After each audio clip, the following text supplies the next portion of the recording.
नमस्कार, न्यूज़ 18 देख रहे हैं आप और मैं हूं आपके साथ पूजा सचदेवा। मेरठ हत्याकांड एक ऐसा हत्याकांड जिसने हर किसी को हिला कर रख दिया, जिसने पुलिस तक को सन्न कर दिया। आज इस मामले पर 3 बड़े अपडेट्स मैं आपको दूंगी, जिन्हें सुनकर आप दंग रह जाएंगे। तो पूरे वीडियो को एंड तक देखिएगा। एक बीवी जिसका नाम है मुस्कान, जो अपने प्रेमी साहिल के साथ मिलकर अपने पति सौरभ का कत्ल कर देती है और इतने में भी उसे शांति नहीं मिलती तो अपने पति की लाश के टुकड़े टुकड़े कर सीमेंट भरे ड्रम में भर देती है। और ये करने के बाद भी उसे कोई अफसोस नहीं है। मुस्कान और साहिल दोनों काल कोठरी में बंद है, अलग अलग बैरक में, लेकिन दोनों का प्यार कम होने का नाम नहीं ले रहा। अब इसे प्यार कहें या पागलपन, ये आप खुद तय कीजिएगा। जेल में साहिल शुक्ला को खेती के काम पर लगाया गया और मुस्कान को सिलाई कढ़ाई सिखाई जा रही थी। उसने कढ़ाई सीखने के दौरान कपड़े पर पहला नाम लिखा साहिल का। पहले साथ रहने की इच्छा जताई और अब चादर पर भी साहिल का ही नाम लिख दिया। यानी इतना बड़ा अपराध करने के बाद भी दोनों की मोहब्बत एक दूसरे के लिए कम नहीं हो रही है। मुस्कान और साहिल दोनों को मुलाहिजा बैरक से सामान्य बैरक में शिफ्ट कर दिया गया है।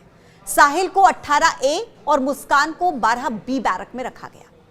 साहिल और मुस्कान दोनों एक ही बैरक में आने के लिए तड़प रहे हैं। साहिल और मुस्कान ने अधिकारियों से एक ही बैरक में रहने की मांग की थी, लेकिन अधिकारियों ने जेल मैनुअल का हवाला देकर इस डिमांड को स्वीकार नहीं किया। अधिकारियों ने कहा कि कानून के तहत ऐसा संभव ही नहीं है। दूसरा बड़ा अपडेट वो ये है कि मुस्कान रस्तोगी गर्भवती है। मुस्कान का मेडिकल टेस्ट किए जाने के बाद यह बात सामने आ गई है कि वो प्रेग्नेंट है। दरअसल मेरठ की चौधरी चरण सिंह जिला जेल में बंद मुस्कान की तबीयत अचानक से रविवार को खराब हुई, जिसके बाद उसका प्रेगनेंसी टेस्ट कराने का फैसला लिया गया। सीएमओ ने मुस्कान के प्रेग्नेंट होने की पुष्टि कर दी है। प्रेगनेंसी के दौरान दी जाने वाली दवाएं भी शुरू कर दी गई हैं। हालांकि प्रेगनेंसी टेस्ट पॉजिटिव आने के बाद अब कई सवाल भी खड़े हो रहे हैं। आखिर ये बच्चा किसका होगा? इस बच्चे के जन्म के बाद बच्चे को कौन रखेगा?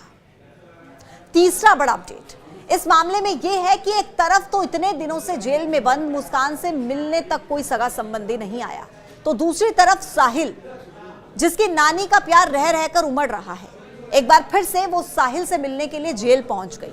बताया जा रहा है कि जेल की कोठरी में बंद साहिल अपने खर्चों के लिए तरस रहा है और नानी से अपने नाती की हालत देखी नहीं जा रही। इससे पहले जब वो साहिल से मिलने के लिए पहुंची थी तब वो अपने साथ कुछ कपड़े और नमकीन लेकर गई थी, लेकिन इस बार साहिल को जेल में खर्च करने के लिए रुपए देने के लिए पहुंची। हालांकि इस बार उन्होंने मीडिया से कोई बात नहीं की। इससे पहले जब नानी साहिल से मिली थी तब उनसे पत्रकारों ने पूछा था कि क्या आप साहिल के साथ हैं, तो उन्होंने कहा था कि साथ की कोई बात नहीं है, साहिल से ज्यादा उस लड़के के साथ बुरा हुआ है, जो हुआ है अति हुआ है। उन्होंने कहा था कि साहिल को नशे की लत लग गई थी और यह घटना उसी का परिणाम है। नानी के हिसाब से मुस्कान ने साहिल को पहले हुस्न के जाल में फंसाया और फिर उसे कत्ल में शामिल करवाया। बहरहाल 18 मार्च को हुए सौरभ हत्याकांड के 20 दिन बीत जाने के बाद भी हर रोज नए नए खुलासे हो रहे हैं, जो सबको हैरान कर रहे हैं। आज के लिए इस वीडियो में इतना ही। कल आपसे फिर होगी मुलाकात एक नए मुद्दे के साथ। तब तक के लिए आप देखते रहिए न्यूज़ 18। नमस्कार।